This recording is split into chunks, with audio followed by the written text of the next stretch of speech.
तुम अंदर जाओ। आप फिर आ गई। रूप, आपसे तो होगा नहीं पिताजी। मेहरबानी करके जाइए यहाँ से।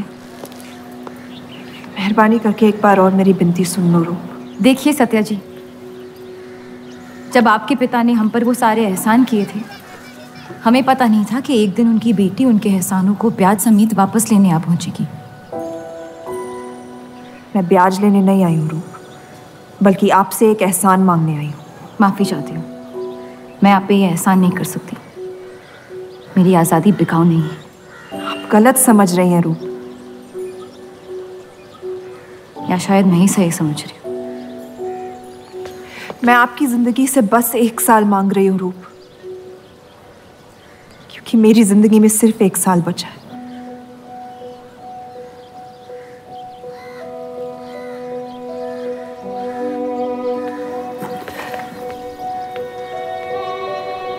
एक बार ठंडे दिमाग से सोच लो बेटा। वो बस यही चाहती है कि 1 साल के लिए तुम उन लोगों के साथ रहो। इसमें क्या नुकसान हो सकता है? एक बार चली गई तो कभी नहीं लौट पाऊंगी पिताजी। सत्या अच्छी औरत है। उन्होंने हमसे वादा किया है कि तुम्हारी बहनों का शादी होने तक ख्याल रखेंगे। इसीलिए पढ़ा लिखा के बड़ा किया था कि एक दिन सही दाम पे बेच पाऊं मुझे। रूप, कौन बाप अपनी बेटी को हुस्नाबाद जाके किसी अनजान घर में बगैर किसी रिश्ते के रहने पे मजबूर करता है? अगर हम जिंदगी भर लोगों के घर जा जाकर शास्त्रीय संगीत सिखाएं ना, तब भी तुम्हारी और तुम्हारी दोनों बहनों की शादी नहीं करवा पाएंगे। और एक बड़ी बहन होने के नाते तुम्हारा ये फर्ज है। हम जबरदस्ती नहीं कर रहे हैं बेटा। सत्या को हम बचपन से जानते हैं। वो हमसे बेहतर तुम्हारा ख्याल रखेंगे। बाकी फैसला तुम्हारे हाथ में।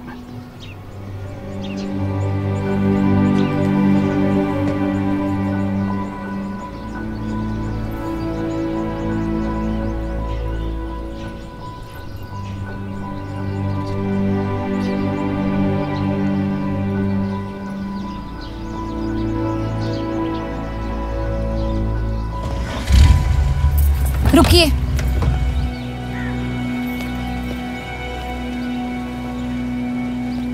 चलूंगी मैं आपके साथ, लेकिन मेरी एक शर्त है। आपके पति को पहले मुझसे शादी करनी पड़ेगी। मैं उस घर में सिर्फ आपके पति की पत्नी बनकर आऊंगी, उपपत्नी। रूप, मैं बस इतना चाहती हूँ कि जब तक मैं जिंदा हूँ आप मेरे पति को जान लो, समझ लो, ताकि आपके गुजरने के बाद आपके पति मुझसे शादी कर ले। कैसी पत्नी है आप? और अगर एक पल के लिए मैं आपके इस पागलपन में शामिल भी हो जाऊं, तो इस बात की जमानत कौन देगा कि आपके गुजरने के बाद आपके पति मुझसे शादी कर लेंगे? किसी भी वजह से अगर उन्होंने मुझे घर से निकाल दिया तो फिर कहाँ जाऊंगी मैं? क्या होगा मेरा? ये सब जानने के बाद कौन अपनाएगा मुझे? सोचा है आपने? मैं वादा वादा? जब आप ही नहीं रहेंगी तो आपका वादा निभाएगा कौन? तू शादी किए बगैर मैं उस घर में नहीं जाऊंगी।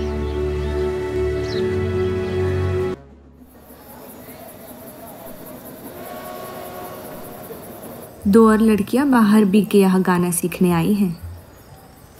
उनके सामने अपनी पतलून बंद रखना।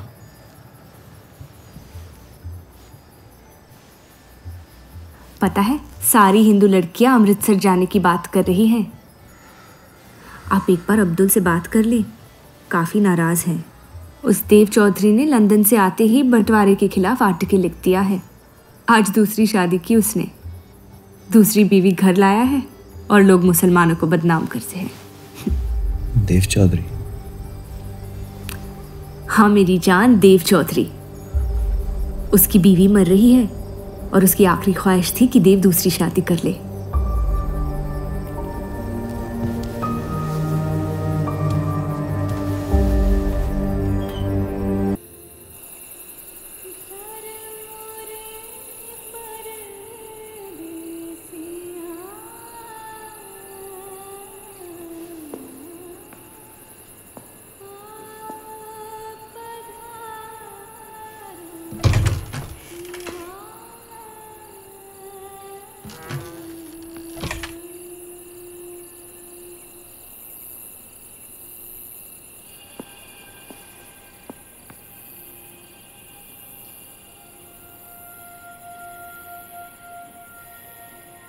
मैं अपनी पत्नी से बहुत प्यार करता हूं।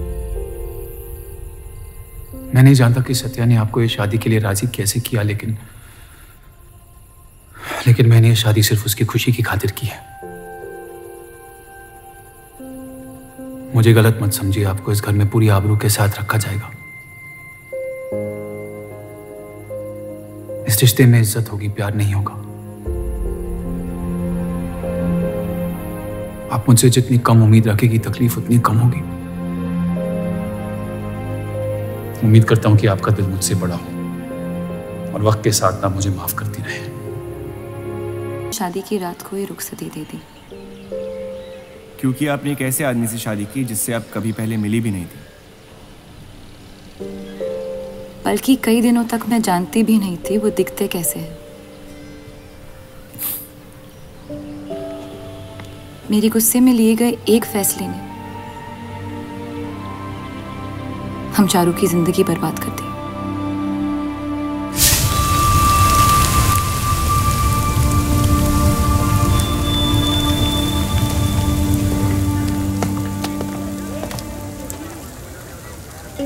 ऐसे जफर मियाँ, अगर आपको अपनी तलवारों से इतना ही इश्क है तो लोहारों की लड़ाई में शामिल क्यों नहीं हो जाते? उसी लड़ाई के लिए तो तलवारें बना रहा हूँ। बस इन्हीं तेज जुमलों से ना हीरा मंडी की औरतों के दिल काट रखे हैं आपने। कल मीटिंग में क्यों नहीं आए? एक और दिल कटने का इंतजार कर रहा था, उसे तोड़ना नहीं चाहता था।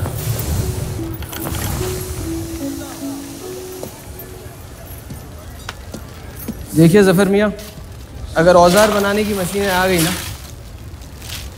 तो हमारे कारखाने बंद हो जाएंगे।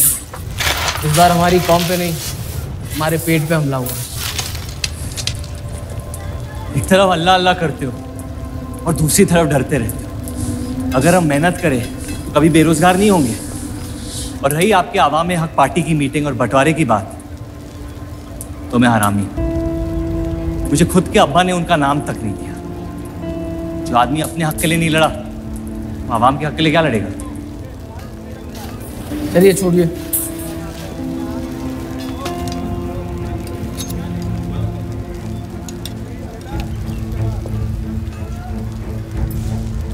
मैंने कितनी बार कहा अब्दुल मियाँ, अगर आप सच में अपना नजरिया दुनिया तक पहुंचाना चाहते तो बलराज चौधरी के न्यूज़पेपर से कोई बेहतर जरिया नहीं है। आपके कहने से हम गए थे दिल्ली टाइम्स के अखबार वालों से मिलने, लेकिन जब से उस बलराज चौधरी का बेटा विलायत से लौटा है, बंटवारे के खिलाफ एक मुल्क एक आवाम के आर्टिकल छापने में मशगूल है। इनकलाब खून बहा के लाया जाता है, बातें करके नहीं। सही कहा आपने जफर मियाँ, बिल्कुल सही फरमाया। चलिए आ जाइए हमारी तरफ।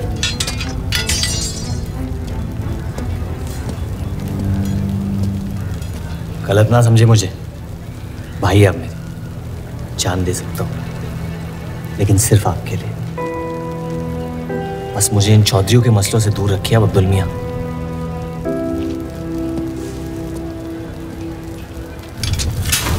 देव, आपको थोड़ा ख्याल रखना।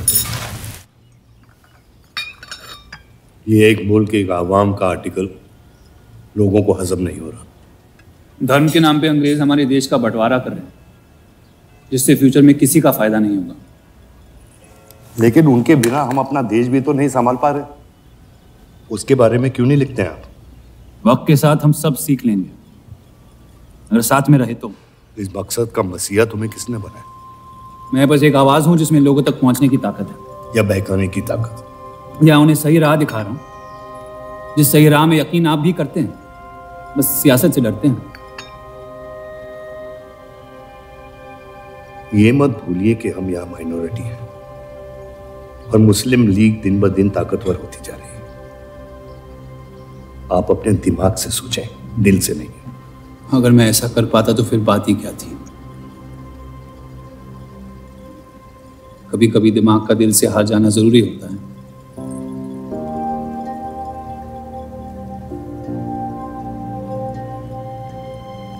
क्या हुआ सरोज? रूप कहाँ है? वो नीचे नहीं आना चाहती।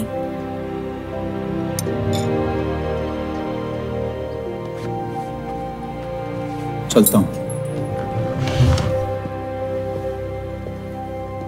कोई बात नहीं, उन्हें उनका नाश्ता कमरे में ही दे दे। जी। देव को हमेशा लगेगा कि मैंने उसके साथ ज्यादती की, लेकिन आपने जो किया है सही है। जिंदगी पर भरोसा रखिए, उसने जो उलझाया है वही खुद सुलझाएगी।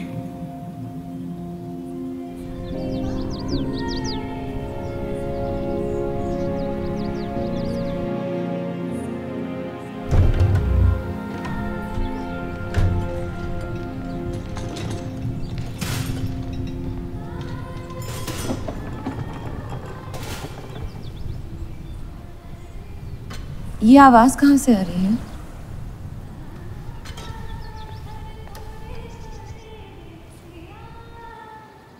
बहार बेगम की हवेली से। किसी जमाने में हुस्नाबाद की सबसे मशहूर मुजरे वाली हुआ करती थी, लेकिन फिर उन्होंने नाचना छोड़ दिया। अब गाना सिखाती हैं। कहाँ है बहार बेगम की हवेली? हीरा मंडी में, इस शहर का सबसे बदनाम मोहल्ला। उस जगह का सिर्फ नाम लेने से ही लोगों के नाम खराब हो जाते हैं। अरे हम कह रहे हैं आपसे मुंशी साहब, हमारे जफर भाई से अच्छा लोहार पूरे हीरा मंडी में नहीं है। अभी पिछले साल ब्रिटिश आर्मी की तलवारें भी इन्होंने ही तो बनाई थी। ये वही हराम का पिल्ला है ना जफर? वो कहाँ से आए हैं उससे क्या फर्क पड़ता है, आप उनका काम देखिए ना। मुझे फर्क पड़ता है अब्दुल साहब। एक तो ये नाजायज और ऊपर से माफ कीजिएगा मुसलमान मुंशी जी, अगर मेरे पैसे लेकर भाग गया तो मैं तुम्हारा घर। लोगों के काम पे तवज्जो देना सीख, उनके बाप के नाम पे नहीं। लेकिन ये बड़ी बात तेरी कम अकल नहीं समझ पाएगी। छोड़ दे। छोड़ दे जफर, मैं कह रहा हूँ जफर छोड़ दे। छोड़ दे जफर।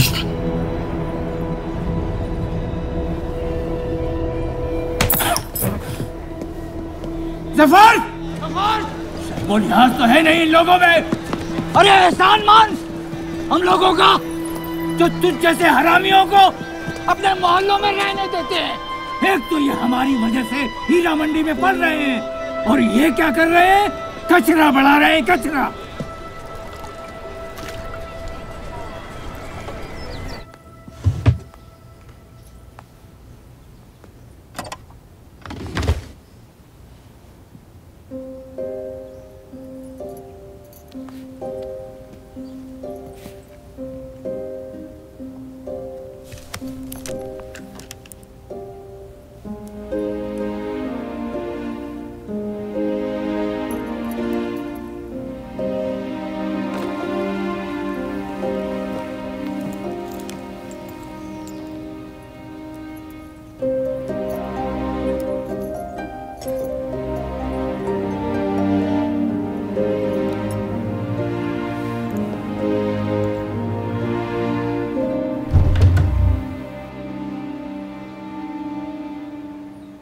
रूप, कब तक कैद रहेंगी आप अपने कमरे में?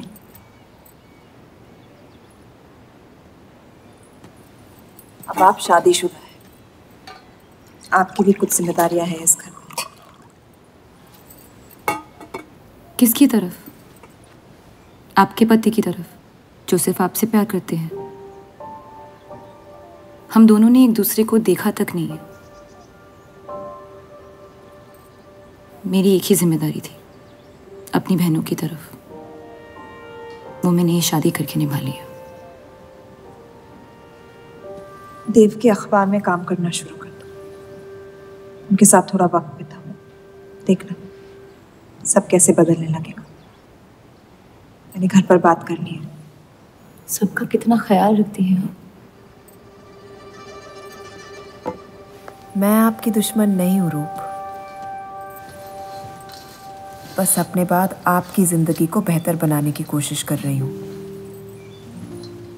पता है, मेरे माँ बाप को लगता था कि लड़कियों को पढ़ाना लिखाना फजूल है, वरना अगर मैं पढ़ी लिखी होती तो इतने बड़े अखबार में काम करने का मौका कभी नहीं गंवाती। मैं फिर रियाज शुरू करना चाहती हूँ। बिल्कुल, करना भी चाहिए। अगर आप चाहो तो मैं अभी एक अच्छे गुरुजी का इंतजाम करवा सकती हूँ। नहीं, मैं हीरा मंडी जाके बाहर बेगम से सीखना चाहती हूँ।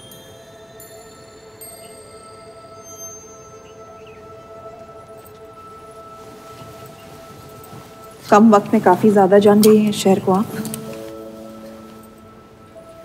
पर इस घर के उसूल को नहीं जानती। आप संगीत सीख सकती है मगर हीरा मंडी कभी नहीं जा सकती।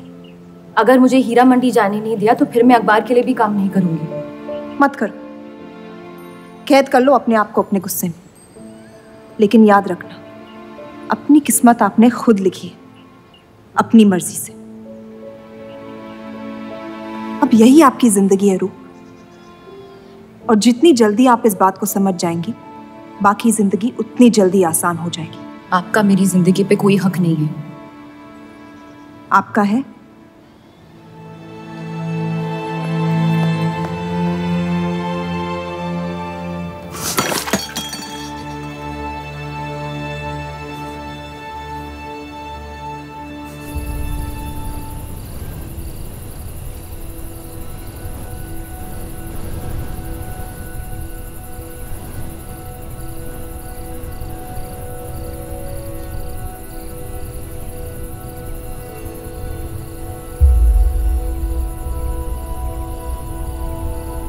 हरगिज़ नहीं। बाबा, मैं रूप को जानती हूँ। एक बार उसने अपना मन बना लिया फिर वो किसी की नहीं सुनती। वो इस घर की बहू है और उसे भी सबकी तरह इस घर के उसूलों की इज्जत करनी पड़ेगी।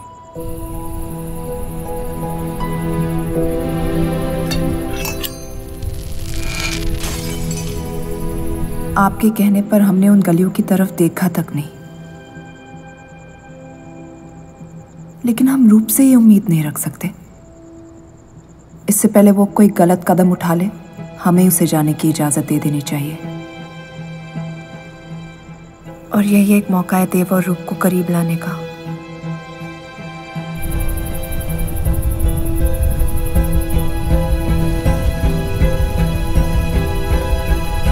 रूप, ये क्या कर रही हैं आप? रूप।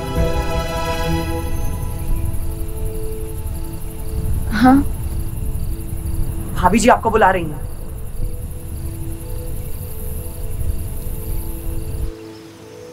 मेरी जिद और उनके उसूल के बीच मेरी जिद जीत गई।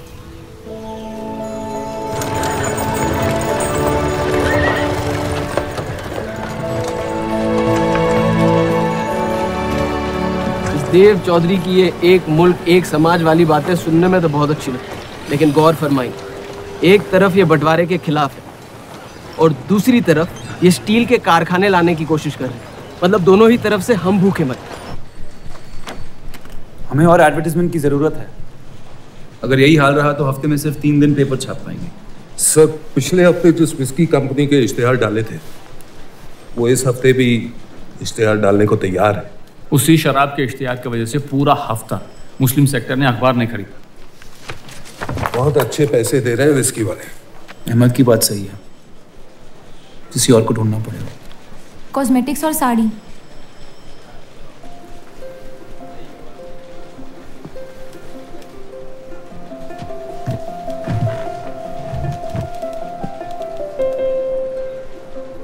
काजल और कपड़ों से तो किसी को एतराज नहीं हो सकता। शराब के बदले लक्स साबुन का इश्तेहार डालते हैं पेपर में। इन इश्तेहारों की वजह से औरतें भी पेपर खरीदेंगी। माफी चाहती हूँ, बस ख्याल आ गया तो बोल दिया। मैं देव चौधरी से मिलना चाहती हूँ। और आप कौन? रूप, उनकी पत्नी।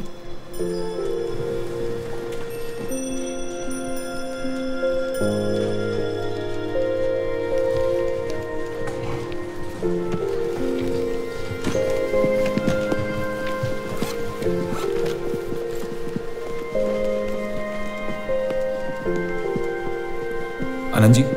हाँ जी। इन्हें इनका डेस्क दिखा दीजिए। जी।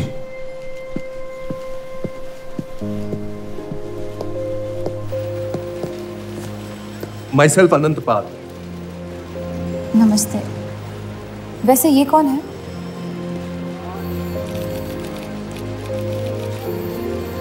आइए।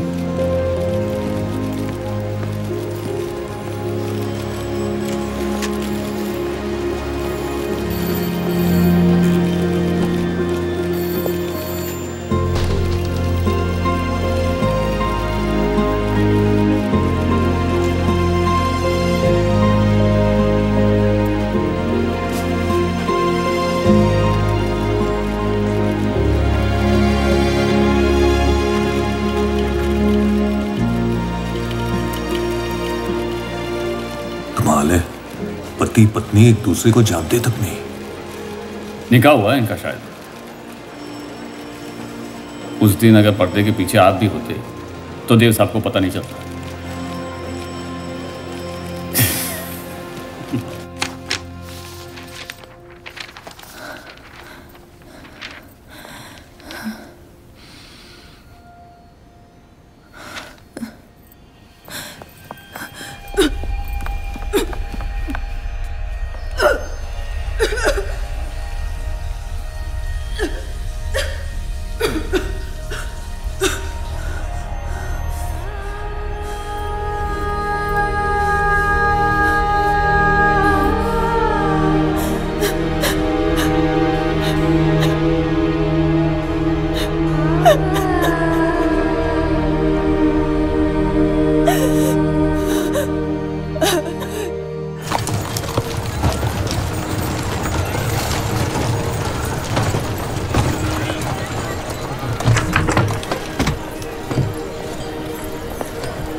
हीरा मंडी का सबसे बड़ा त्योहार दशहरा, पर यह मोहल्ला इस शहर की लंका है।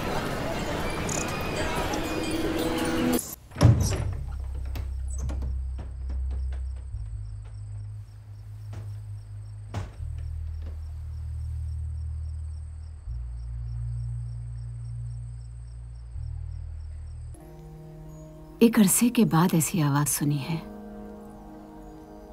जिसमें दर्द भी है और सुकून भी। अपना फैसला बदलने के लिए शुक्रिया। अभी तो सिर्फ तारीफ की है, शुक्र बेइज्जती का करते हैं, क्योंकि असली काबिलियत उसी से मिलती है।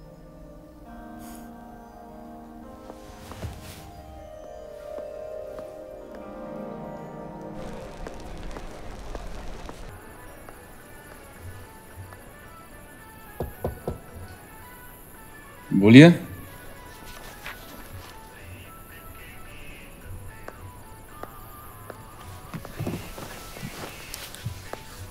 आपसे ऑफिस में बात करनी थी, लेकिन मौका नहीं मिला। किस बारे में? मैं आपकी कंपनी में सिर्फ हाजिरी नहीं देना चाहती, काम भी करना चाहती हूँ। मैं एक आर्टिकल लिखना चाहती हूँ। किस मुद्दे पे? हीरा मंडी पे। उस इलाके के लोगों को देख के लगता है कि हर घर में कई कहानियां छुपी हुई है। अगर आप कोई ऐसी कहानी ले आए जो पढ़ने लायक हो तो छाप देंगे।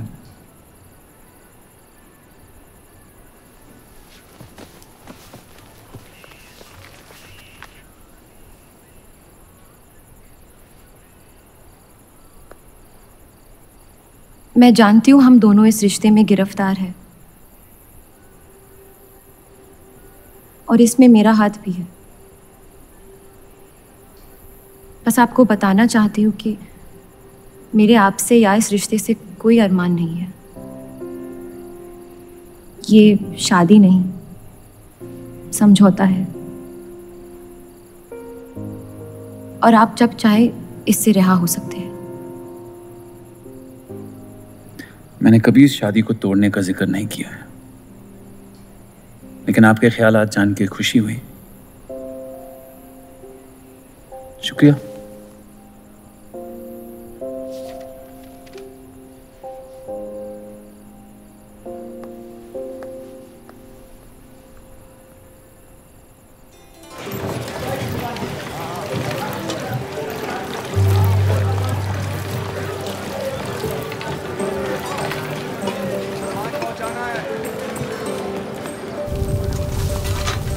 सुनिए, ये अब्दुल खां कहाँ मिलेंगे?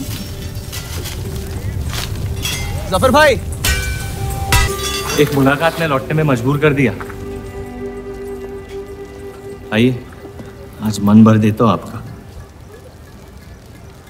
लेकिन आपसे मेरा मन नहीं भरेगा। वक्त जाया हो जाएगा मेरा।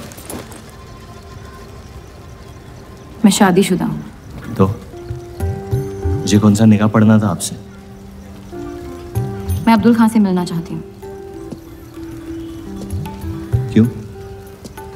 आपको क्यों बताऊं? तो फिर मैं आपको क्यों बताऊं कि अब्दुल कहाँ है? मैं हीरा मंडी और उसकी लोगों की कहानियों पर एक आर्टिकल लिखना चाहती हूँ। तो इसलिए आप तवाइफ के कोठे पे आई थी? ये कोई तरीका है बात करने का? तवाइफ को ताजमहल कह दूंगा तो उसकी किस्मत नहीं बदल जाएगी। सारी औरतों को एक ही नजर से देखते हो? नजर तो एक ही रहेगी, लेकिन आप चाहे तो नजरिया बदल सकती है मेरा। मेरे ऐसे कोई शौक नहीं है। होंगे भी कैसे? अपनी शादी के हालात में गिरफ्तार जो है आप। लेकिन अगर आप चाहे तो आपके अधूरे अरमा पूरे कर सकता हूं मैं। बहुत ज्यादा बदतमीज है आप। शुक्रिया। अब्दुल जी। जी, मैं डेली टाइम्स से हूँ। हीरा मंडी के लोग और माहौल के बारे में मैं एक आर्टिकल। Daily times. यहाँ का माहौल गर्म है, लोहार बेरोजगार और ये हक की लड़ाई अब बंटवारा करवा के रहेगी। लिखना चाहेगा आपका अखबार इस मुद्दे पे? नहीं ना, खुदा हाफिज।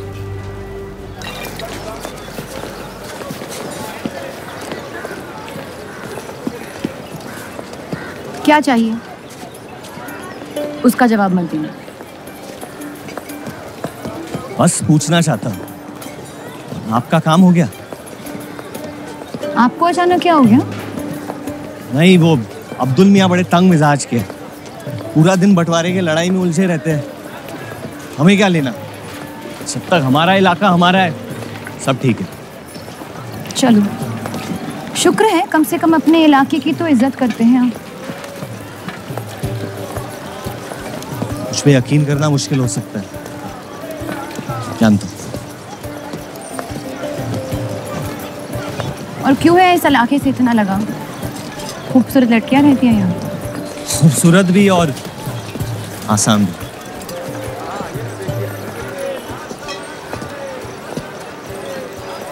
तकदीर ने मुझे यहाँ फेंका। जिंदगी कुचलने ही वाली थी, लेकिन इस सड़क ने मुझे बचा लिया, चलना सिखा दिया।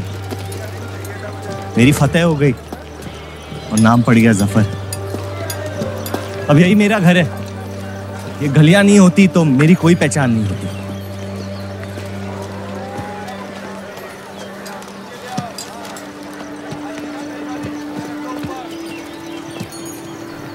मुझसे बेहतर हीरा मंडी को कोई नहीं जानता। तो रुक। बहुत अच्छा है आपका, माशाल्लाह।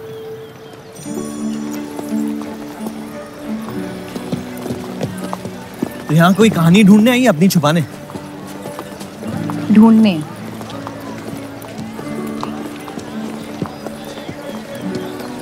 अपनी शादी में खुश हैं आप?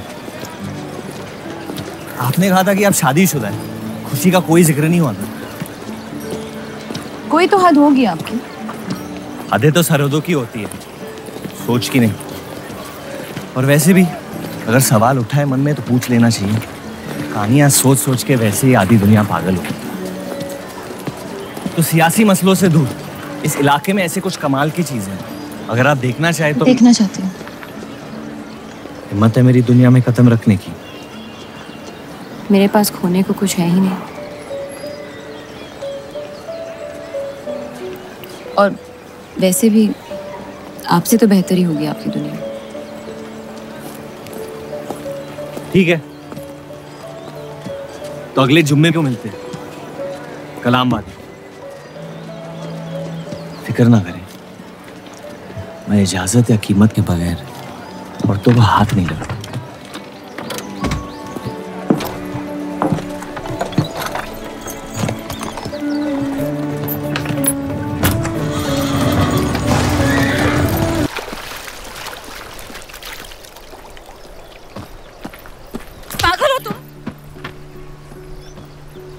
इतनी जल्दी आपसे तुम तक का सफर तय कर लिया आपने? क्यों बुलाया मुझे यहाँ? आप कहानी ढूंढ रही थी, मैंने आपको एक किस्सा दिखा दिया। डर गई? क्यों? तुम मर सकते थे। मौत हक है, और मुझ जैसे नाजायजों के पास ना कोई खास मकसद होता है, ना ही आपकी तरह कुछ खोने को होता है। इसलिए मौत से डर नहीं लगता। जिस दिन मोहब्बत हो जाएगी, मकसद भी मिल जाएगा और मौत से डर भी लगने लगेगा। अफसोस, आपकी ख्वाहिश शायद कभी पूरी नहीं हो पाएगी। मजा आता है मुझे इस खेल में। मैंने तुम जैसा नमूना कहीं नहीं देखा। है ही नहीं मुझ जैसा मैं कहीं।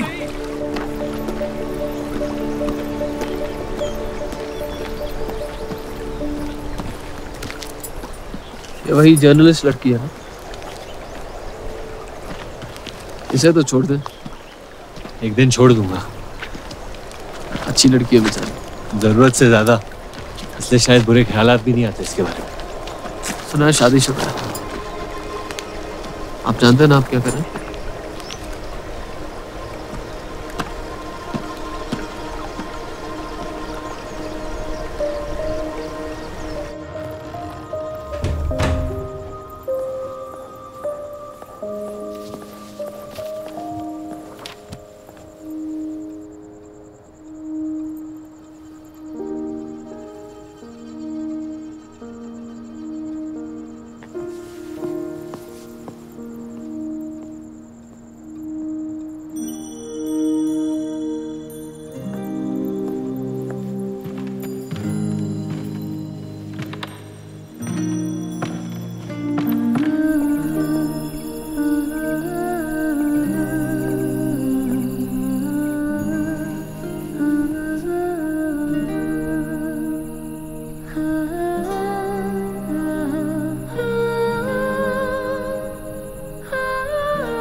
जितनी घर वालों से दूर हो रही थी, उतनी जफर के करीब हो रही थी।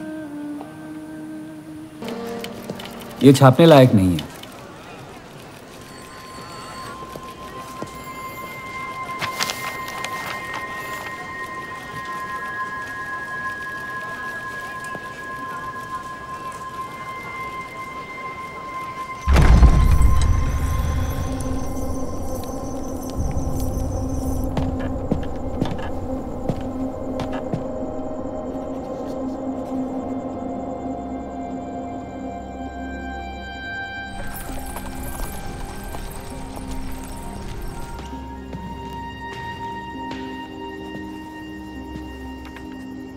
हीरा मंडी के लोहार आ जाए थे मुझे मिलने। आपको उनकी बात सुन लेनी चाहिए, वरना वो हमारे मुस्लिम स्टाफ को स्ट्राइक पे जाने पर मजबूर कर सकते। बाबा, साफ साफ बताइए किस बारे में बात करना चाहते हैं आप? रूप।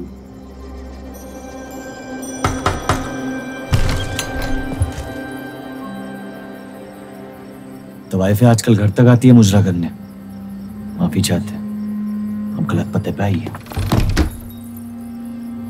रूप को बख्श दे जफर। कब तक असलियत से मुंह फेरते रहोगे? जब तक असलियत जिंदा रहे। आप ही से सीखा है।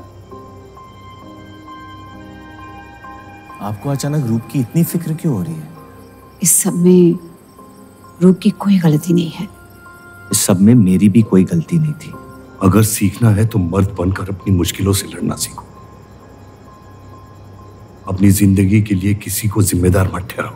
वही तो मुश्किल है बाबा। आप जैसे मर्द से कुछ नहीं सीखना चाहता मैं। आप अब्दुल को इस्तेमाल करके अवाम को उनकी प्रेस के खिलाफ भड़का रहे हैं, मोर्चे करवा रहे हैं, और हम आपसे कुछ नहीं कह रहे हैं। लेकिन रूप, दूसरों की गुनाह की सजा दूसरों की नहीं, उसे आपकी गुनाहों की सजा दी जा रही है अम्मी। आपने एक शादीशुदा मर्द के साथ इश्क किया, बच्चा पैदा करके सड़क पे फेंक दिया। ऐसा न कहे। 17 साल के थे हम, मोहब्बत हो गई थी उनसे,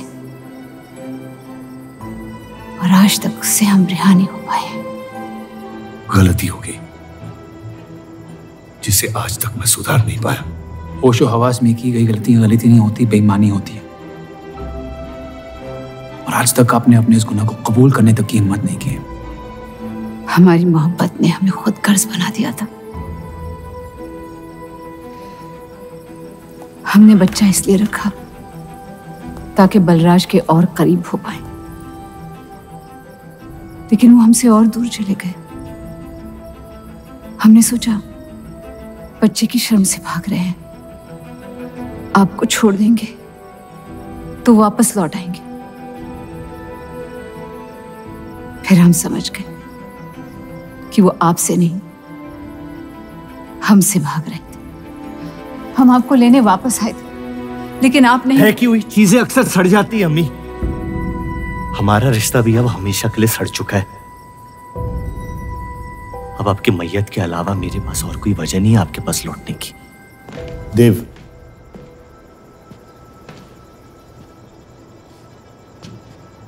बस एक बात कहना चाहता हूं। मेरी भी शादी जबरदस्ती हुई, इसीलिए मैंने इस घर के बाहर प्यार ढूंढने की कोशिश की। कहीं रूप के साथ ऐसा ना हो जाए। कोशिश करो अपने इस रिश्ते को निभाने की। सब आपकी अक्ल के नहीं होते पापा। कम से कम मैं रूप की इज्जत करता हूं। आपने मां की कभी इज्जत नहीं की, और उसकी पूरी जिंदगी ये सोचने में निकल गई कि शायद उनमें कोई कमी थी। आपके बच्चे तक को कबूल करने को तैयार थी। पता नहीं इतनी हिम्मत कहां से लाती थी वो।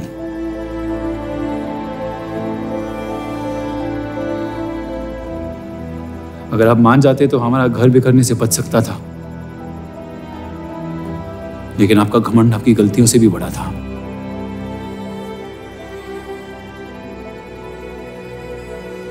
उस लड़के की कोई गलती नहीं है, लेकिन अगर अब उसे मिल भी लूंगा तो आपसे और नफरत हो जाएगी। हमारा घर आपने बर्बाद किया है, लेकिन वजह वो है। तो मुझे अपनी रिश्ते कैसे निभानी चाहिए इस बात की सलाह आप ना ही दे तो बेहतर है।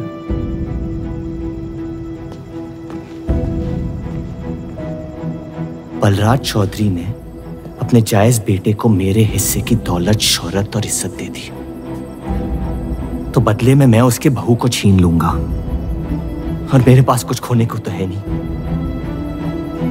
हरामियों का कोई वजूद नहीं होता, उनका कोई ईमान नहीं होता, किसी को उनकी जरूरत नहीं होती है।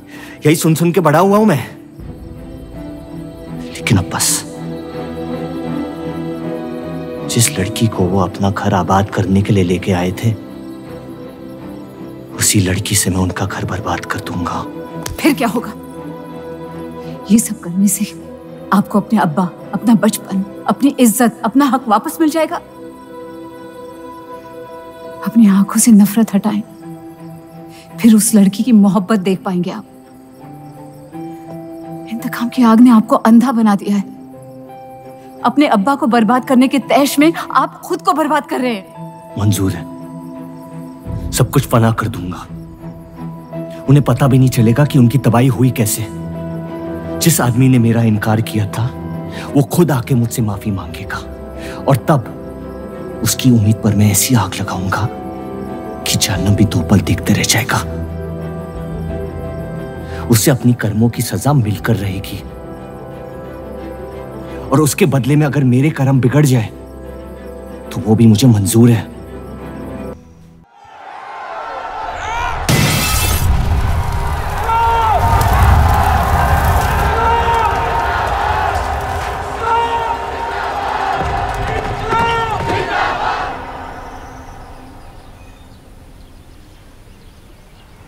जफर को हीरा मंडी में पहचानते सब थे, लेकिन वो है कौन ये कोई नहीं जानता था।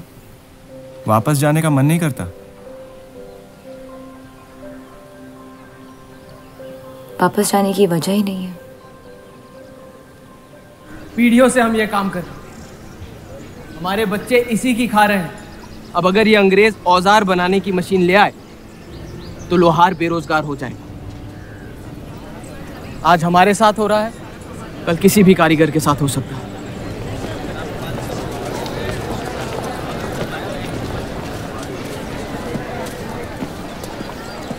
आपके कहने पे हमने चौधरी की फैक्ट्री से भी कारीगर बुलाए थे।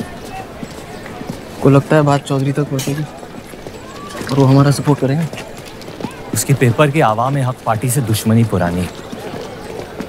बलराज चौधरी जैसे लोग कभी कभी अपने मजहब को अपना मकसद समझ लेते। सही कहा आपने। अगर वो अपने मजहब के लिए लड़ सकते हैं तो हम क्यों नहीं?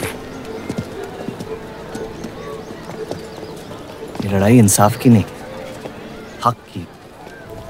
और अब आपकी आवाम अपने खोए हुए हक को छीनने के लिए तैयार है।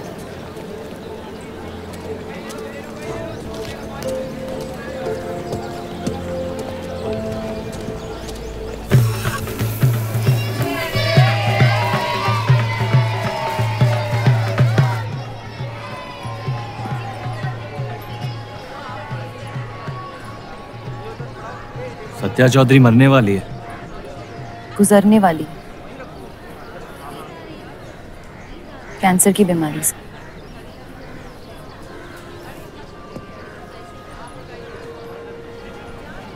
और उसके मरने के बाद क्या होगा?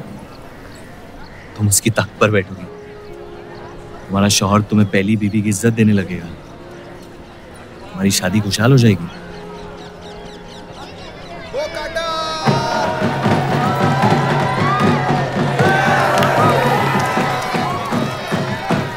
ये त्योहार बहुत पसंद हुआ करता था मुझे। फिर क्या हुआ?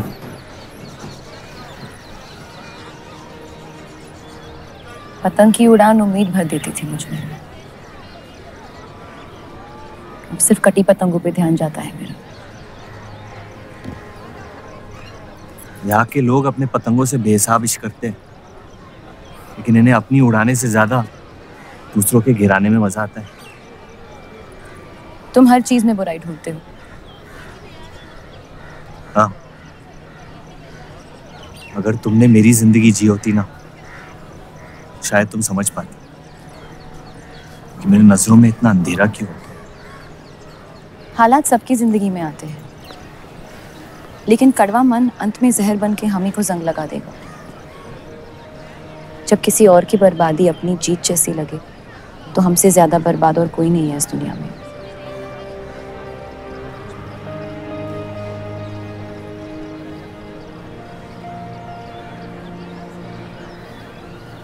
तुम्हें कभी प्यार हुआ है?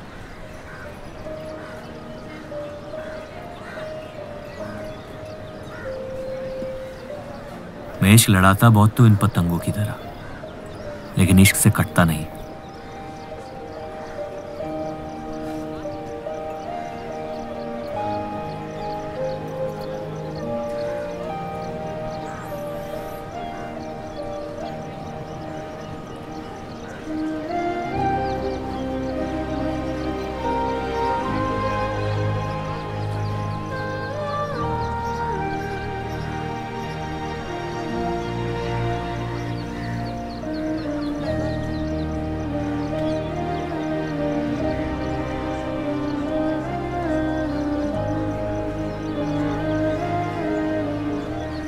निकलना चाहिए,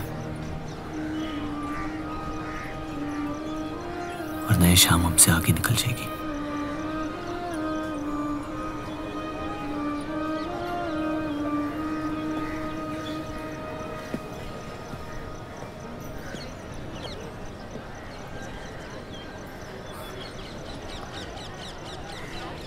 आप सही थे, मेरे अंदर कुछ बदल गया है। सफर की वजह से मुझे लगता है मुझे आप शादीशुदा हैं। वो शादी नहीं सौदा है। सोचना गलती है, लेकिन उस पर अमल करना गुनाह है। आपके अलावा और किसी को नहीं पता। मुझे लगा आप समझेंगी। कोठा चलाते इसका मतलब ये नहीं कि धोखा देने के लिए हमसे इजाजत ली जाए। मैं आपकी बेइज्जती नहीं करना चाहती थी।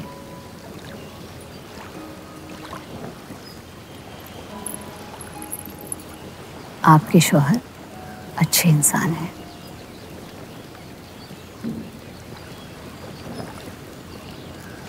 सिर्फ अच्छाई काफी होती है पूरी जिंदगी बिताने के लिए।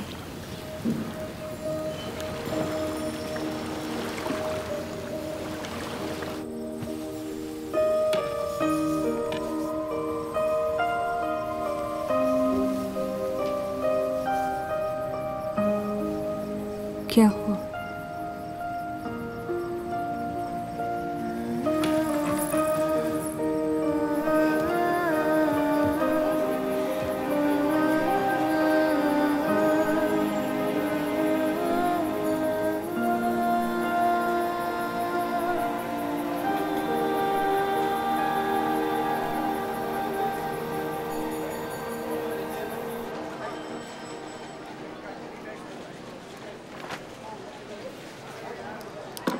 मुझे कुछ वक्त चाहिए सोचने के लिए।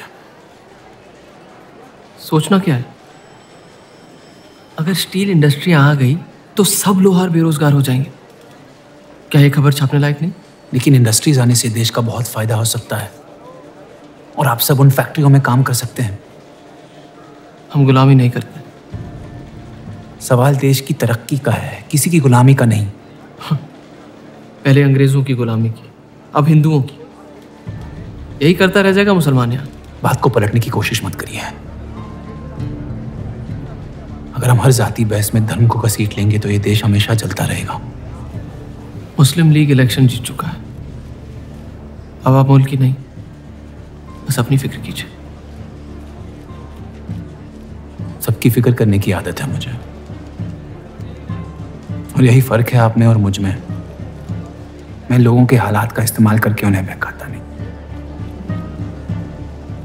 सही कहा आपने। बात मजहब की ही है। एक बार हमने अपना मुल्क बना लिया ना, तो फिर हमारी चीखें तो जाया जाएंगी नहीं। लेकिन तब आपकी चीखें कौन सुनेगा देव साहब?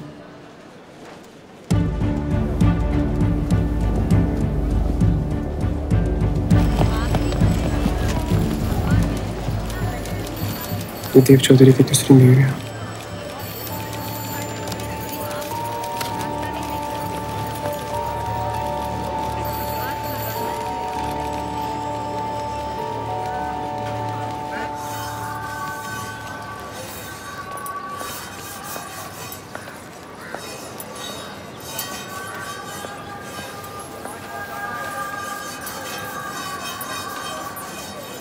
मुंशी जी तुम्हें कॉन्ट्रैक्ट देना चाहते हैं।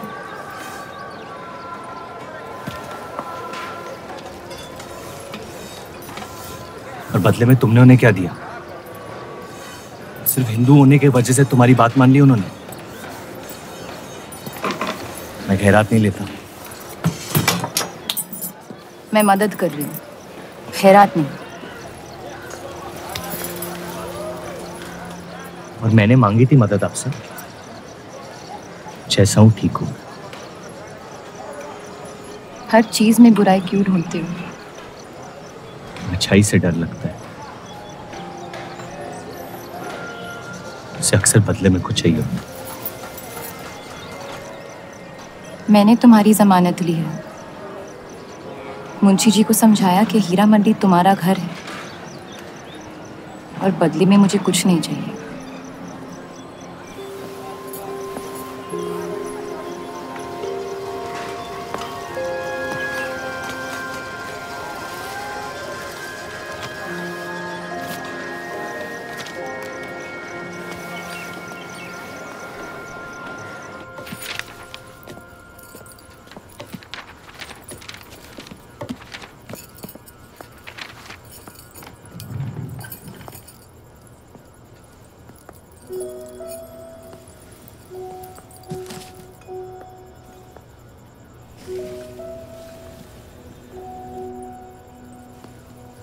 पढ़ना पसंद है? बहुत। आपको? बहुत। वो कैबिनेट मिशन का आर्टिकल बन गया? नहीं, कुछ बात नहीं बन रही है। शायद वो हमारा आखिरी आर्टिकल हो जिससे आप एक मुल्क एक अवाम की सोच को आगे बढ़ा सके।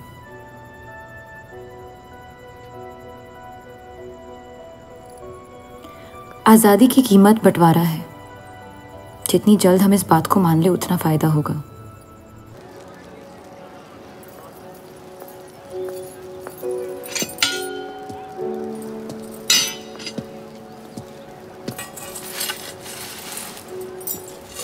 मुझे देख के रास्ता क्यों बदल देते हो?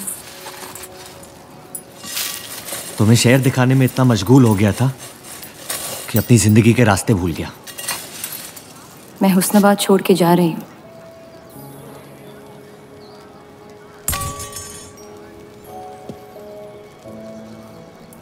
अजीब है ये जिंदगी भी। पहले मुझे यहाँ आना नहीं था और अब यहाँ से जाना नहीं है। मुझे यकीन है कि तुम्हारे शौहर जहाँ तुम्हें लेके जाएंगे तुम वहाँ खुशी ढूंढ लोगी। मैं उनसे प्यार नहीं करती, ना ही वो मुझसे करते हैं।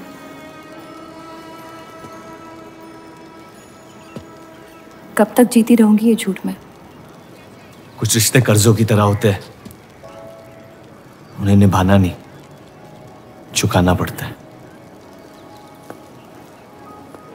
तुम जो भी करने की कोशिश कर रहे हो उससे किसी का फायदा नहीं हो रहा।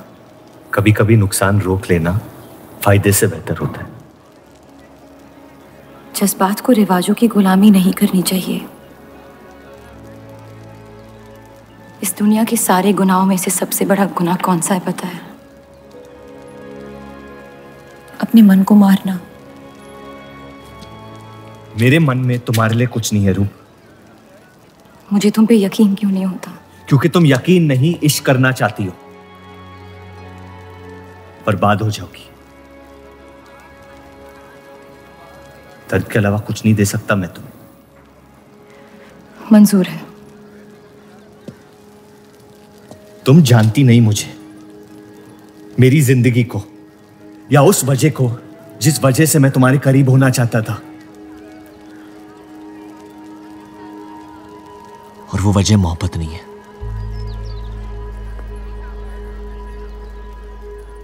प्यार ना करने की 1000 वजह मिल सकती है डर के बाजार में, लेकिन प्यार करने की सिर्फ एक ढूंढनी होती है, अपने दिल में। मुझे अपनी वजह मिल गई है,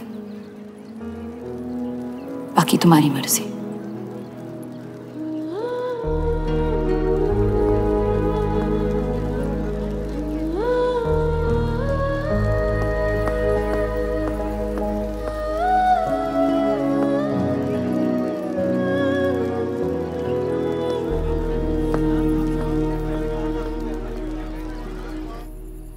आप लोगों को जल्दी हुस्नाबाद छोड़ने की तैयारी करनी चाहिए।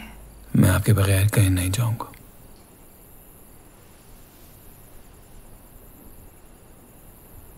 मैं तो जा रही हूँ आपके बगैर। डॉक्टर ने कहा अब भी आप ठीक हो सकती हैं। अपने आशिक की आंखों में देखते हुए मरना बहुत कम लोगों को नसीब होता है।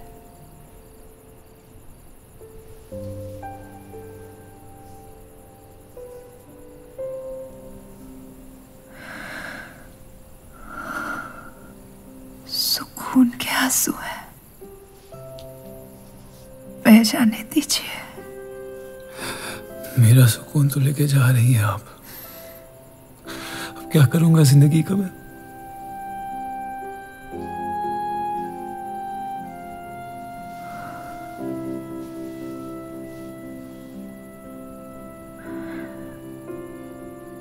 पिछले कुछ दिनों से रूप से एक अजीब सी जलन हो रही है।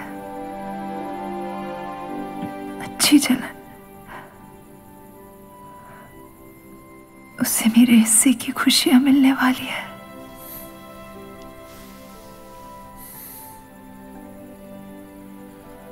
उसकी जगह कोई नहीं ले सकता।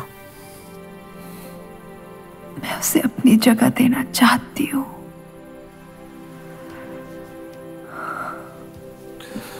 वादा करो, हमारे सारे ख्वाब आप उसके साथ पूरे करोगे, बेटियों को पढ़ाओगे, बेटों के दोस्त बनोगे, पापा को माफ कर दोगे।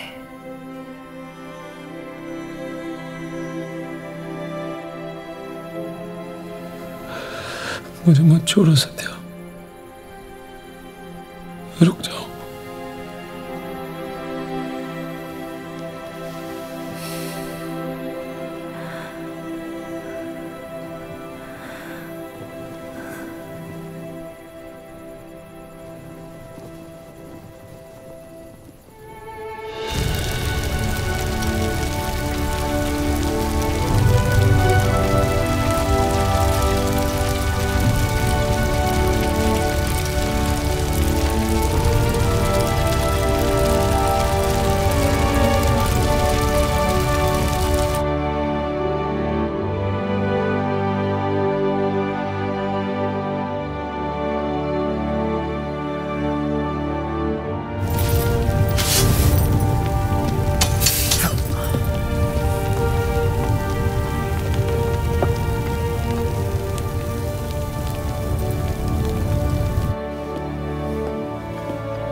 उनकी कमी महीनों तक हमारे साथ रही। तो उनके गुजरते ही आप लोगों ने हुस्न-ए-बात छोड़ दिया? काश छोड़ दिया होता। सर, अब्दुल की पार्टी अब बहुत ताकतवर हो गई है। इस आर्टिकल के बारे में एक बार फिर सोच लेते हैं।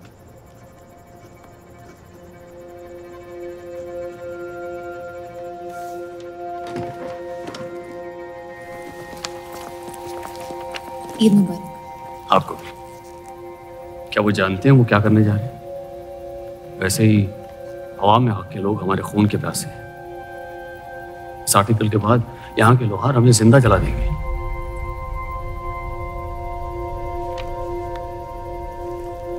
खुदा हाफिज़।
जश्न के मॉल में रंज मना रहे हैं।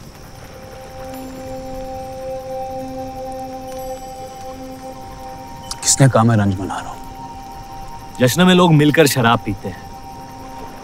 तनाश शराब रंज में पी जाती है।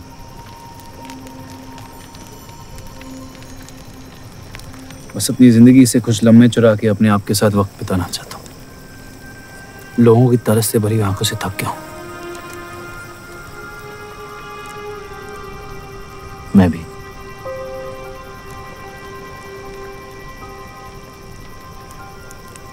तो आपके रंज का राज क्या है?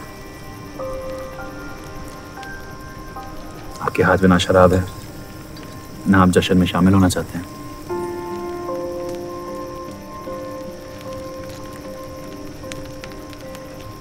अनजानों को राज बताना बहुत आसान होता है। मन भी हल्का हो जाता है और इज्जत भी बनी रहती है। मुझे इश्क हो गया। शादीशुदा लड़की से। देंगे? मुसलमान हूँ। ईद मुबारक। शुक्रिया। और वो इश्क करती है आपसे? मेरे इश्क से कई ज्यादा। तो फिर मुश्किल क्या है? काश आप उसके शोहर होते, ये किस्सा यही निपट जाता।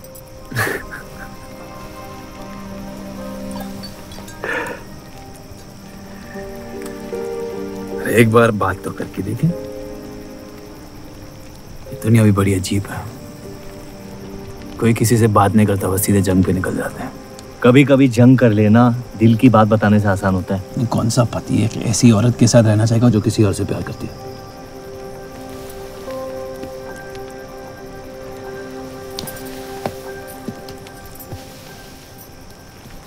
लेकिन इसमें एक और राज है। वाह वाह, मैं कहानी सुनने आया था, आपने कटहरा खड़ा कर दिया। मसला ये है कि मैंने उसे सिर्फ आधे सच बताए। तो पूरे बता दो। इतना आसान नहीं है। अक्सर इतना ही आसान होता है।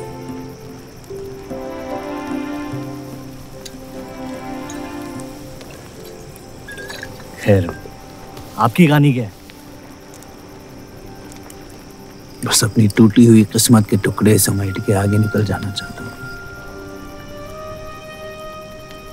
लेकिन पता नहीं शुरुआत कहाँ से करूं। पहला टुकड़ा जिस जख्म से हुआ उसे ढूंढिए, बाकी टुकड़े अपने आप मिल जाएंगे।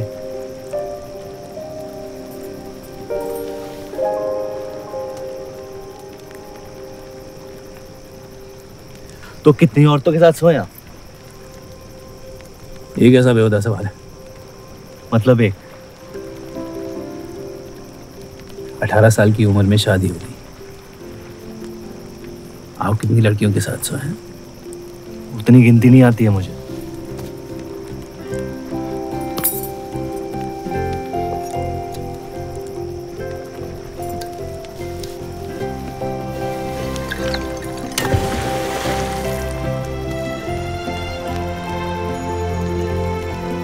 कभी जिंदगी में चीखे आप?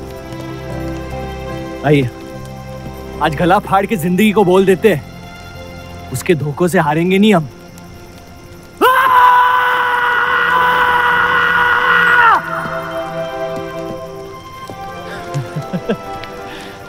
आइए, कसम से कह रहा हूं रिहा हो जाएंगे आप। कोशिश कीजिए।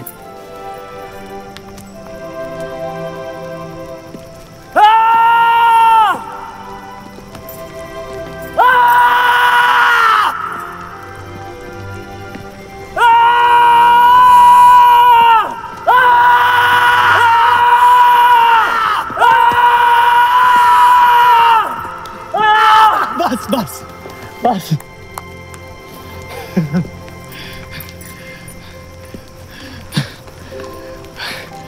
कसम से एक ही लड़की के साथ जिंदगी भर।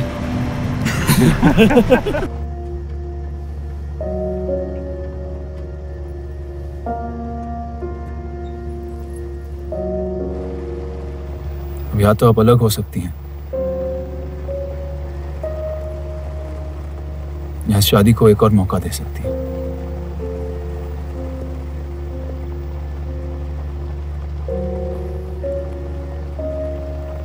आप जो फैसला लेंगी मुझे मंजूर है।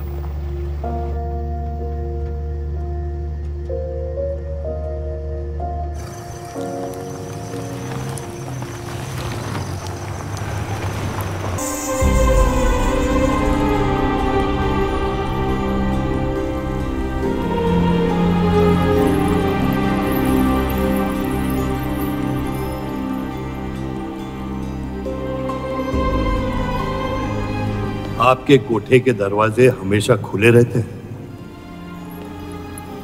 हमें कुछ भी छुपाने की जरूरत नहीं है। हम ये शहर छोड़ के जा रहे हैं। अलविदा तो आप बहुत साल पहले कह चुके हैं। बताइए, आज कौन सी तकलीफ देने आए हैं? वक्त बदल गया, लेकिन आप नहीं बदली बाहर जान। अब अपने बेटे को इस्तेमाल करके आप हमारे खानदान को तबाह करना चाहती हैं। समझाइए उसे, रूप हमारी बहू है। खुदा के मजाक का भी जवाब नहीं। जिस आदमी ने इतनी जिंदगियों का तमाशा बनाया, आज वो अपनी इज्जत बचाने के लिए गुजारिश करने आए हैं। वक्त ने आपको भी नहीं बदला बलराज साहब। हमने आपको साफ साफ समझाया था कि हमारा रिश्ता गलत था, लेकिन आप सच्चाई बर्दाश्त नहीं कर पाई और जिंदगी भर हमसे धोखा करने का तमाशा करती रही। तो क्या यही कहकर तसल्ली देते रहे आप अपने आप को? रिश्ता गलत था तो क्यों बार बार लौट के आते थे हमारे दरवाजे पे? मोहब्बत आपको भी हुई थी बलराज साहब, लेकिन समाज के डर से एक दिन अचानक कूड़े की तरफ फेंक दिया हमें। घिन आती है आपकी खुदगर्जी पर। मेहरबानी करके यहां से निकल जाइए।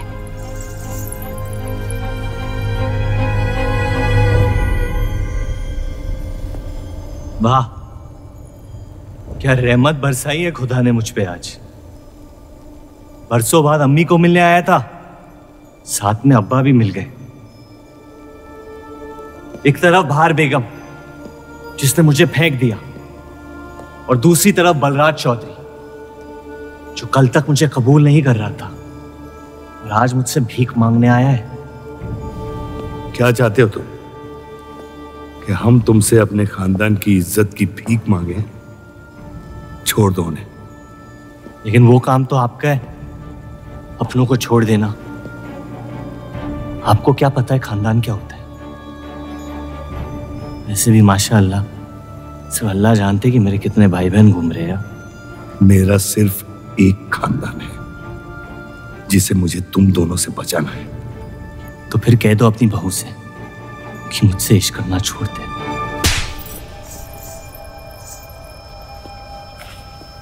मैंने कहा था ना गिरा दो इसे।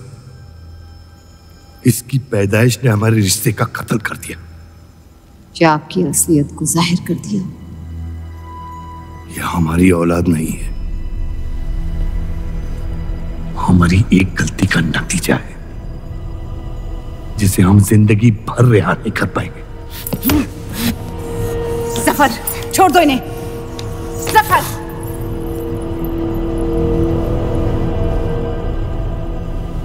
हमारे साथ जो भी करना है कर लो, लेकिन हमारे गुनाहों की सजा हमारे बेटे को मत दो। उसने कुछ नहीं बिगाड़ा तुम्हारा। मेरी मुलाकात हुई थी उससे आज। सब कुछ है उसके पास, खुशी के अलावा। उसे दुनिया से बचाने की कश्मकश में आप उसे प्यार देना भूल गए।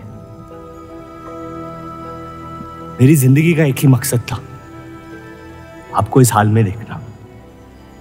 लेकिन रूप सही कहती है, जब किसी और की बर्बादी अपनी जीत सी लगे तो आपसे ज्यादा बर्बाद और कोई नहीं है इस दुनिया में।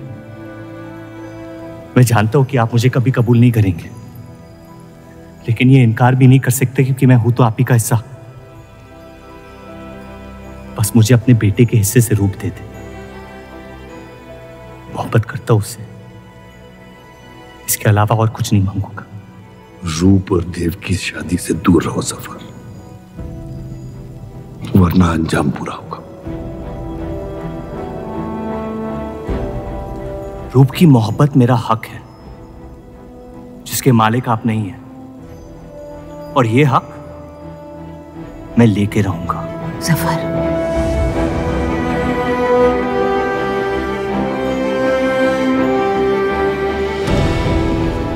हम जानते हैं कि आप हमारी किसी भी बात पर राजी नहीं, लेकिन इस बार आप जानती हैं कि हम सही हैं।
वो हीरा मंडी से आपको कोई मिलने के लिए आए हैं।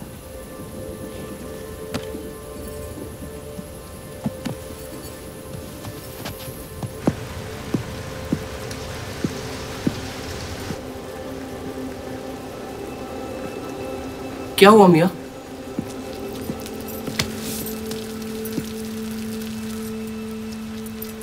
ये सब उस औरत की वजह से हो रहा है।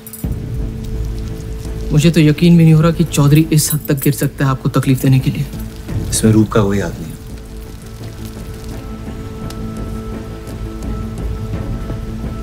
इश्क का अंधापन अक्ल के दरवाजे बंद कर देता है। आपको दिखाई नहीं दे रहा चौधरी आपके साथ क्या खेल खेल रहा है, लेकिन मैं अंधा नहीं हूं। आप चाहें तो उसे माफ कर दीजिए, लेकिन अब आपका बदला उस औरत से मैं लूंगा।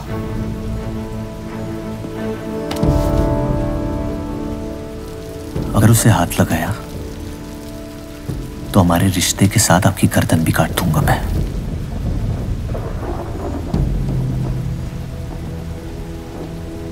मोहब्बत अक्सर गलती करवाती है, कहा था हमने। आप गलत समझ रही हैं। कसम खाई थी हमने कि इस चौखट पर कभी नहीं आएंगे, लेकिन आज आपने उस कसम को तोड़ने पर मजबूर कर दिया। आप नहीं जानती मेरा हाल क्या है। और अफसोस अब वो बिगड़ने वाला है। जफर हमारा और बर्राज का बेटा है।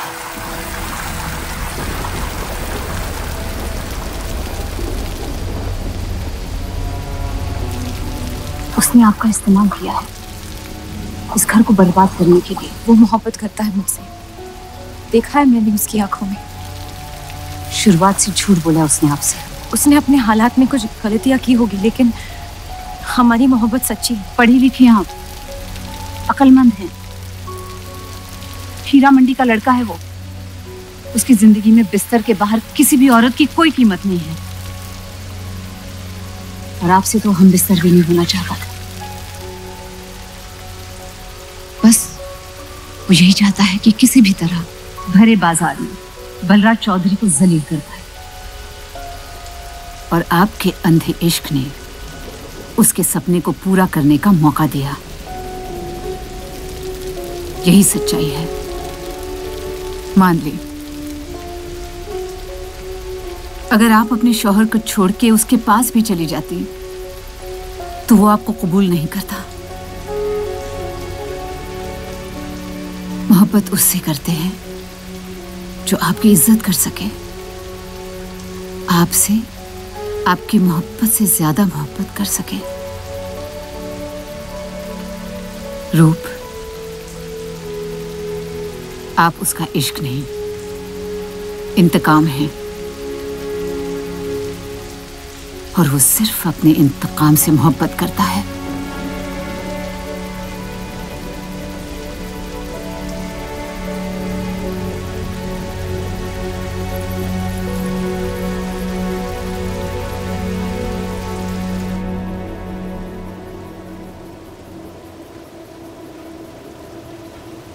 खानदानी लड़ाई जीतने के लिए आपने इतने साल हमें सियासी जंगों में फंसा दिया। सही कहते हैं सब, हरामियों का कोई ईमान नहीं होता।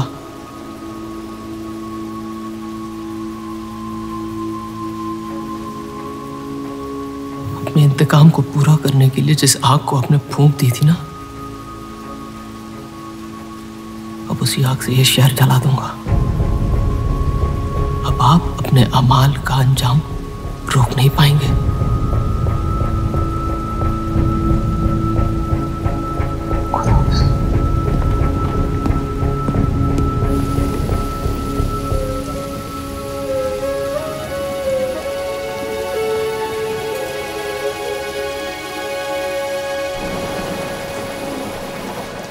जरूरी था। जफर हमसे नफरत शुरू से करते हैं। थोड़ी और कर लेंगे, लेकिन इस तरह उनकी जान तो बच जाएगी। क्या फायदा जान बचाने का जब आपने जीने का मकसद ही छीन लिया।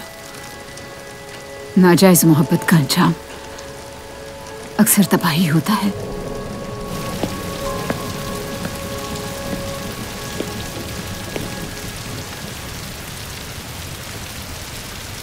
जफर नाम है उसका, तुम्हारा भाई, जिसे तुम ईद के दिन पे मिले थे। मुझ में हिम्मत नहीं थी अपनी गलतियों को कबूल करने की।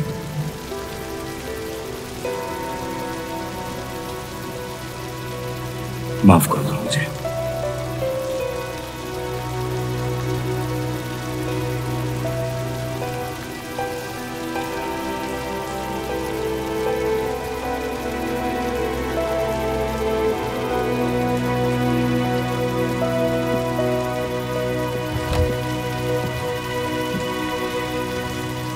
हीरा मंडी में किसी से प्यार हो गया था।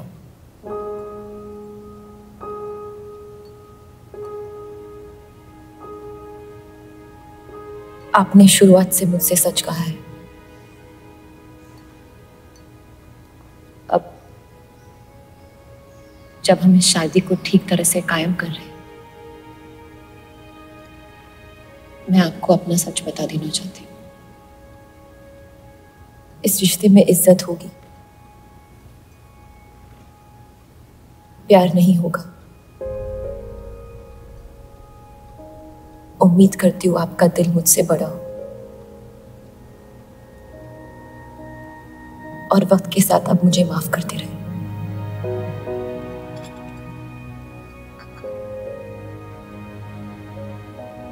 आप किसी से प्यार करती थी?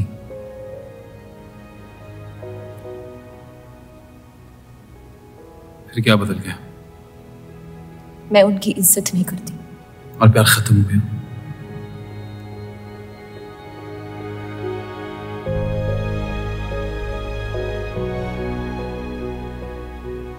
आपने कहा आप इस रिश्ते को कायम करना चाहती हो,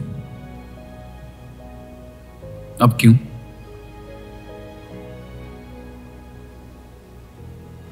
सिर्फ 700 लेना काफी नहीं होता, और कई पहलू निभाने होते हैं शादी कायम करने में। मैंने सत्या से हमेशा कहा था, जबरदस्ती बनाए रिश्तों का अंजाम कभी अच्छा नहीं होता। उसकी खुशी की खातिर अपनी कुर्बान कर दी मैंने, और कहीं आपकी खुशियों का भी कत्ल हो गया, जिसके लिए मैं बहुत शर्मिंदा था।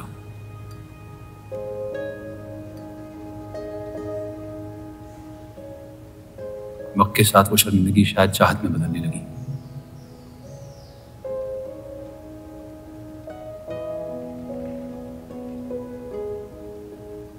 आपकी पूरी जिंदगी आपके सामने बाकी है। गुस्से में किए फैसले अक्सर गलतियों में तब्दील होते हैं। एक बार अपने आप से सच बोल के देखिए, इस रिश्ते को और मुझे उतनी इज्जत तो दे ही सकती हो।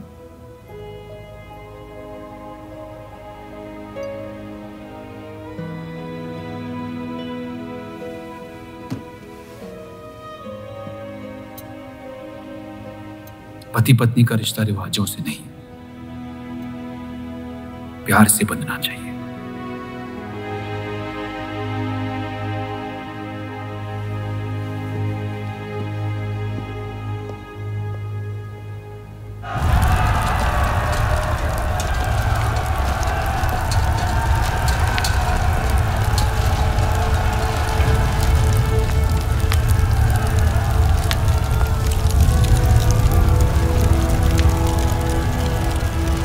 देव चौधरी ने हमारे खिलाफ फैसला ले लिया है।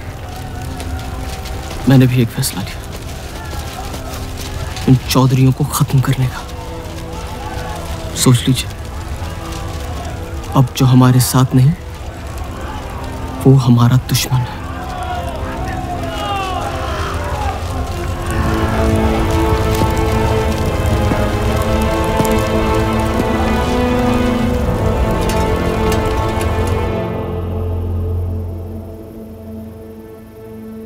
सरोज जी,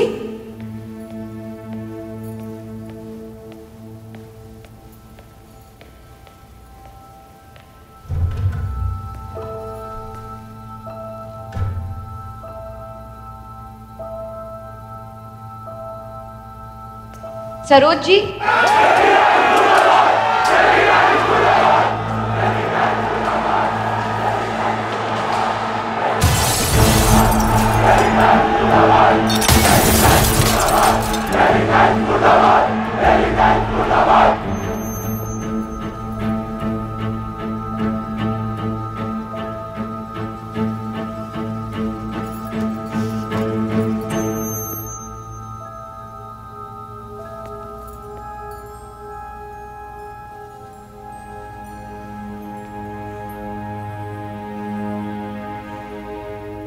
माफ कर दो मुझे।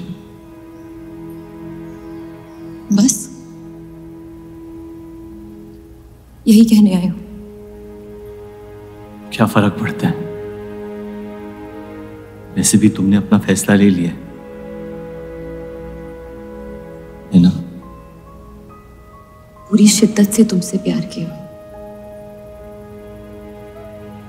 और बदले में तुम ईमानदारी तक नहीं कर पाए। इतना मुश्किल था मुझसे सच बोलना।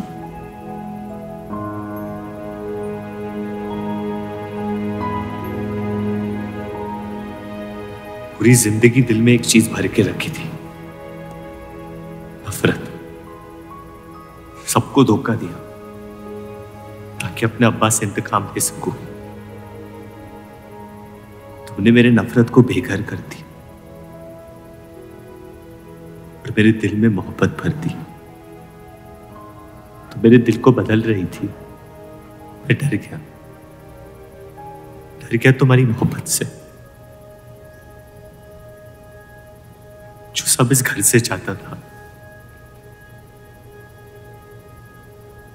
तुमने मुझे दिया। अगर तुम्हें सच कहता तो खो देता। झूठ बोल के पा लिया क्या मुझे? हम एक दूसरे के नसीब में नहीं है रूह, यही खुदा की मर्जी। तुम्हें कभी मुझसे प्यार हुआ ही नहीं? अगर मुझे इसका जवाब देना पड़ा तो तुम्हारी मोहब्बत में सवाल उठ जाएंगे।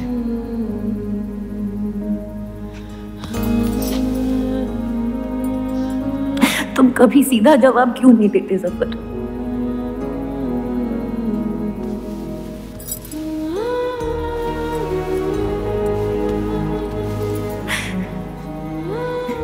एक बार कह दो, एक बार कह दो मोहब्बत करते हो मुझसे।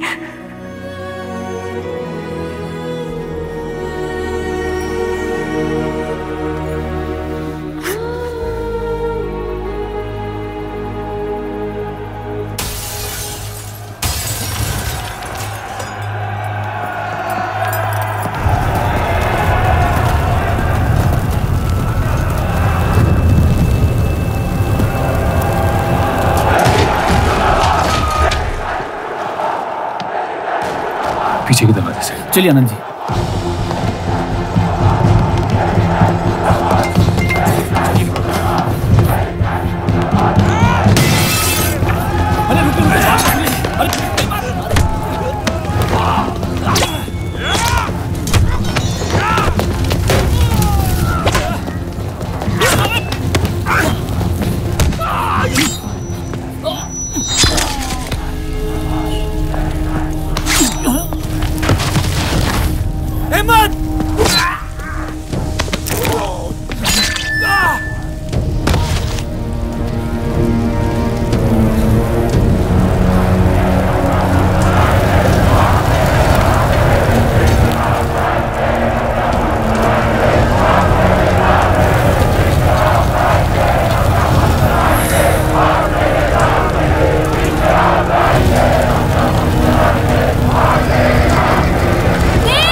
कर दो तीनों को।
हम इन्हें पनाह नहीं दे सकते।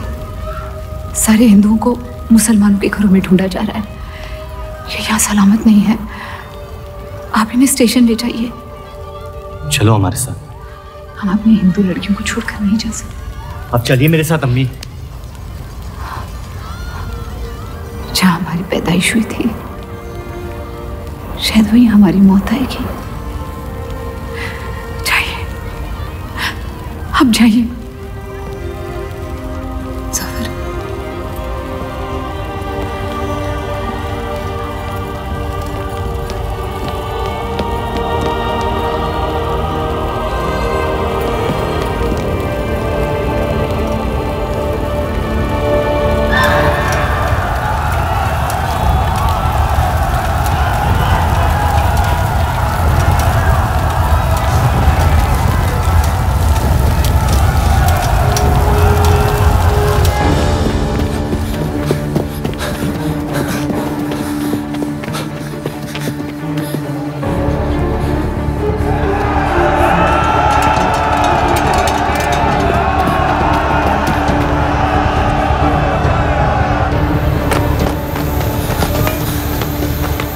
दीजिए,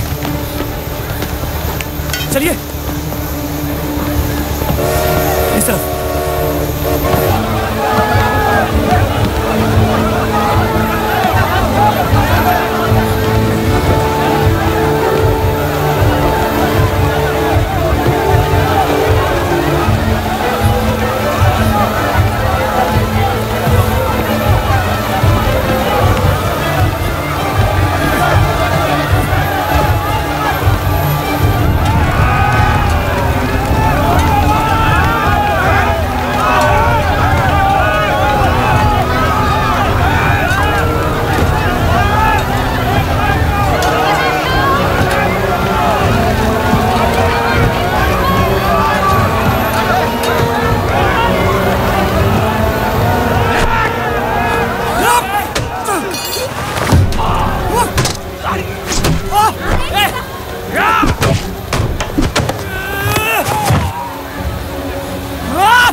आप लोग ट्रेन पे चढ़िए, मैं नहीं रुकता हूँ। मार देंगे आपको। ये मेरे लोग हैं, मुझे कुछ नहीं करेंगे।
छोड़ दे अब्दुल मियां, जाने दे उन्हें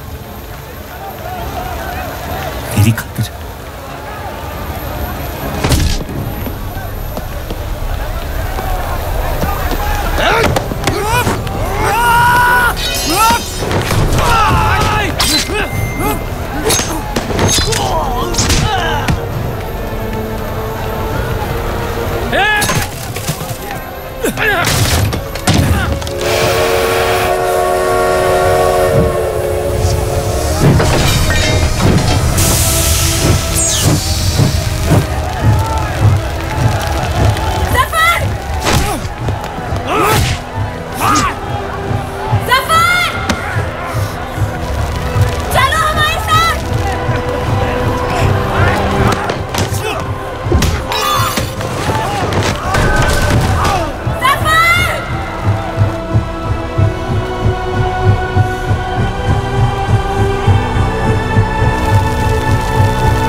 मैं जानता नहीं कि मुझे जलाया गया या दफनाया गया, लेकिन मेरी नाजायज जिंदगी को मकसद मिल गया, मोहब्बत। और वो मोहब्बत हमेशा जिंदा रहेगी।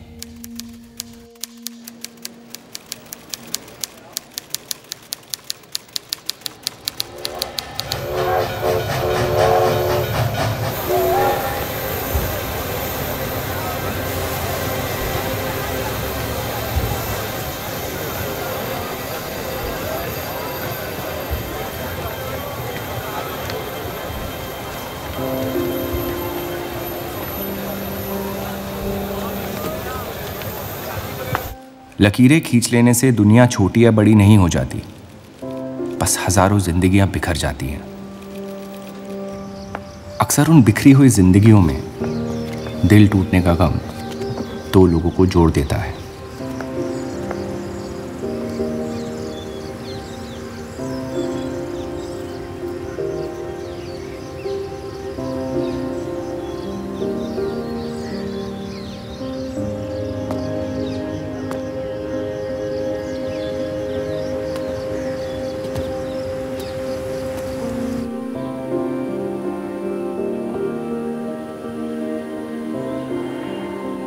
डेली टाइम्स अखबार के देव और रूप का किस्सा भी बंटवारे की उन हजारों कहानियों में से है जो इतिहास की चीखों में कहीं खो जाएंगी।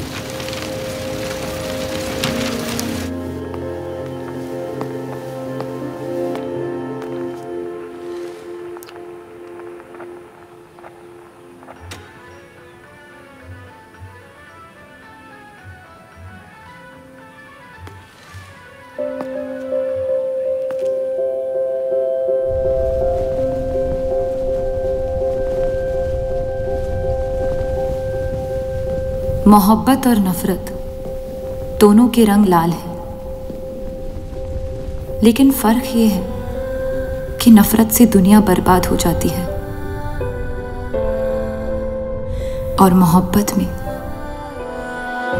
खुद बर्बाद होना पड़ता है।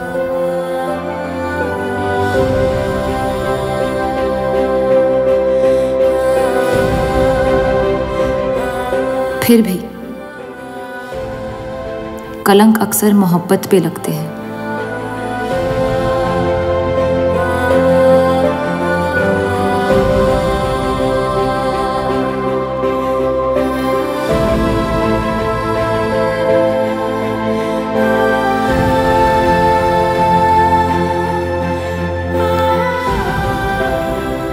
हमारी ये कलंक से रंगी मोहब्बत कभी मिटेगी नहीं,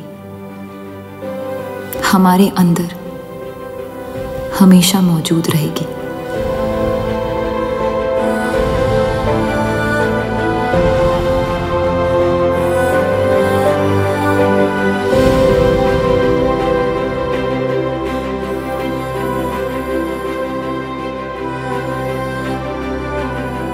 अब फैसला आपके नजरिए का है। आपने इस कहानी में क्या देखा? कलंक या मोहब्बत?